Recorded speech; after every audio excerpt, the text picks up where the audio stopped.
One of a Kind with Rob Van Dam is recorded in front of a live studio audience. Brock Lesnar is, in my opinion, one of the most outstanding individuals to be in the industry, you know. So you know what, Rob? Since we're gonna get you out here a little early again, we'll hold off on the stretcher match. We're gonna hold off on the stretcher match here, but we will take a few Ask RVDs. So Cool. I credit a wrestling historian for kind of helping curate some of these. But here we go. We'll start with this one. Jason Bayless says, according to Taker, Rob was originally his scheduled opponent for WrestleMania 18 had he not wanted to work with Rick.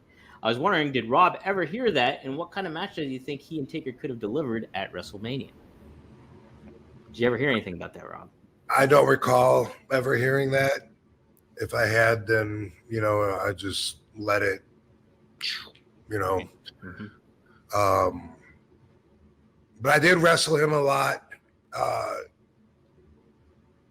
And we had good matches. We had a lot of cage matches too, for some reason. We went on the road and it felt very much like two veterans being in the ring, didn't need to even see each other before the match. Just, it was like easy, comfortable being in there, without having to think about anything, except for just being in the moment and stuff. So it was cool, but I don't think I did too well in the win-loss department against Taker.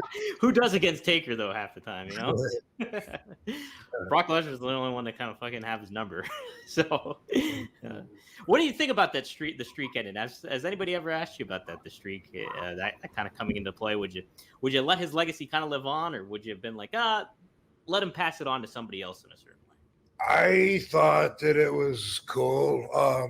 I mean, it's a wrestling storyline. Brock Lesnar is, in my opinion,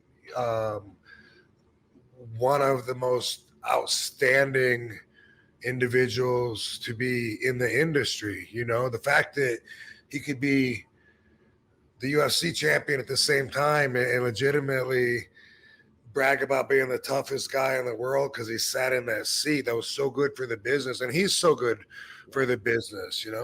He's what a pro wrestler should be. He's a great amateur wrestler that went pro because he was so damn good. So hey, why not? Who else? Who else is going to beat Undertaker? But I was there at WrestleMania when it happened, and I was shocked at the shock. I couldn't believe how all the boys were putting that over, and they all turned into little kids in my mind. I'm like, why do they care so much? I'm disconnected from that fandom heart, for better or worse. And so I couldn't believe it. I'm looking at I'm in the back in the press box or whatever with all the boys, and they're all going,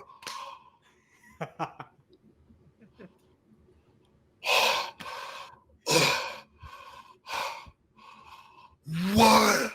And I was like, are you being serious right now? That's how I felt. It was strange for me.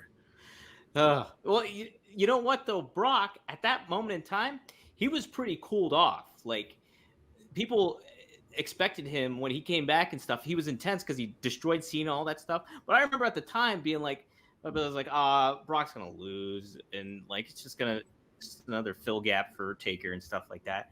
So it's like that really put him back on the map as like this fucking world beater that he is. So to that point, he's like carried that on and carried WWE on as like one of the top guys. And like he's like Nash said this on his previous podcast. He's a unicorn in wrestling. It's just like that was a good investment. It was a good investment. Very good investment. Yeah.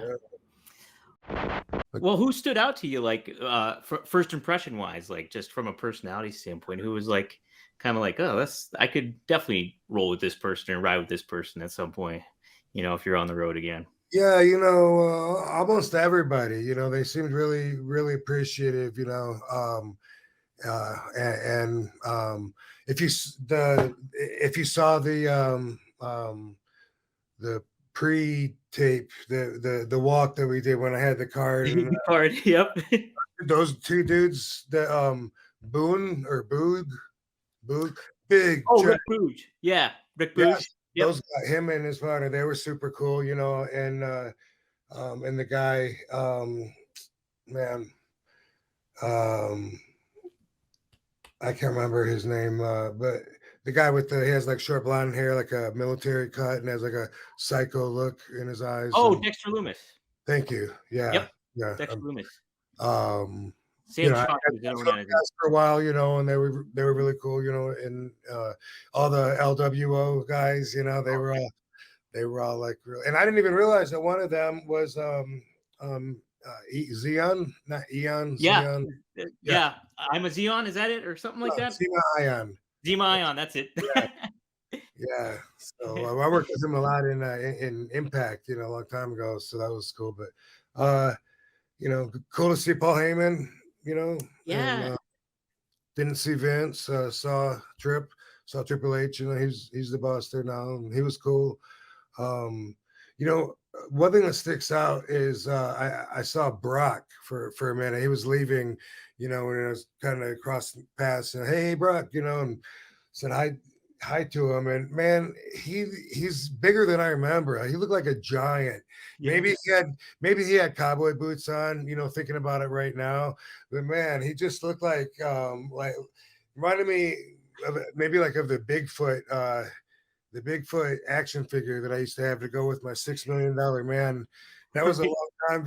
You got to be in my age group to remember those. But Well, I remember seeing those, the Steve Austin ones, and yeah. yeah. Oh yeah, and then the Bigfoot was so much bigger, and dude, and he's just so big and jacked. I've always been a fan of his because look at him, and he's so credible and so athletic. But that really stuck out in my mind. Like, dude, I've always said, you know, he fits the part. He's good for the business. So Absolutely, like like his mentality of that, and just kind of not giving any fucks. It's like you like that outlaw mentality that he has. Now, was he wearing like the duster kind of thing? And I know he was kind of going that like, because to your point, I think he was probably wearing cowboy boots. probably so, yeah. I think he probably had a hat on, and you know, it was quick and dark, and I'm not one to notice fashion, so that's about as far as I can go to describe it. As description wise. Dude was big though. Yeah. But it was good seeing everybody though. Hey guys, whoa, change of scenery. Summertime's here, and it is a change of scenery. We got a lot going on, lots happening. The weather is finally nice. It's finally hit, and you're ready to hit the road. Maybe do something, take a little vacay. I've done a couple already, back to my hometown, and it's frustrating because you got to pack everything. You got to think you have this, and you forget that, and all that. And hey, Mando makes a lot of things easier and makes you a little bit more confident in what you're packing too, because you can smell good wherever you go. I went back to my Pennsylvania town of Ridgeway, Pennsylvania, and I had the Mando, the bourbon leather, and man, it's such a fresh, refreshing smell, and you just enjoy it. And you enjoy it. You feel confident being around. My brother had a high school reunion, and so I saw a lot of old friends and everything like that. And feeling good, feeling confident, and you knew that Mando was taking care of you.